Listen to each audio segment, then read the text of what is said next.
Hello बच्चों, so the question is statement 1. There is a natural asymmetry between converting work to heat and converting heat to work. And statement 2 is no process is possible in which sole result in the absorption of heat from the reservoir and it complete conversion into work. देखिए, तो हमें बताना है कि क्या statement और statement 1 और 2 सही हैं और उसका एक्सप्लेनेशन सेकंड वाला करेक्ट है या नहीं। तो देखिए, ये बिल्कुल सही बात है। हम सारे वर्क को हीट में कन्वर्ट कर सकते हैं और सारी हीट को वर्क में कन्वर्ट नहीं कर सकते। ये एक नेचुरल फिनोमिना है।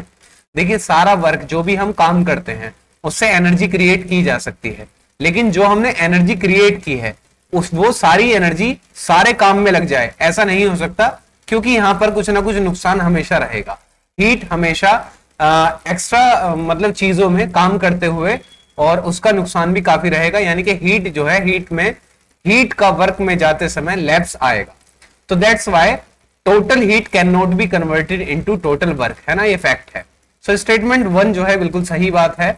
स्टेटमेंट सेकंड की अगर हम बात करें कि no process is possible in which sole result is the absorption of heat from the reservoir and it complete conversion into work, तो ये बिल्कुल सही है कि जो हीट है वो टोटल वर्क में नहीं जाती है। जैसे आपने कार्नोट हीट इंजन में पढ़ा होगा कि जो टोटल हीट है वो वर्क में कन्वर्ट नहीं हो पाती है, जो कुछ सप्लाई ऑफ हीट है उसको हम सिंक में जो है रिजर्व करते हैं। सो स्टेटमेंट सेकंड भी जो है हमारा करेक्ट आंसर है, बट स्टेटमेंट सेकंड फर्स्ट का करेक्ट एक्सप्लेनेशन नहीं है, क्योंकि उसको सेकंड लॉ जो है जस्टिफाई करता है।